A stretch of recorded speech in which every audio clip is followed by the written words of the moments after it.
Gledam, crkva nema kupolu ni krsta, a oltar joj je sveti oskrnavljen. Zvona ćute, ostavljena i pusta, i Bog je tamo davno zaboravljen. Groblje ćuti bez spisa i slike, ni mrtvima nisu dali mira. Pa ko poruši srpske spomenike, kakav je to čovjek koji mrtve dira? Tamo gde su nekad bile kuće, ne vidim ih od silnog korova.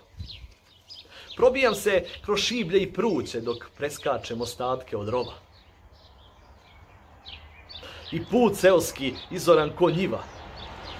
Borim se da kuću ja svoju pronađem.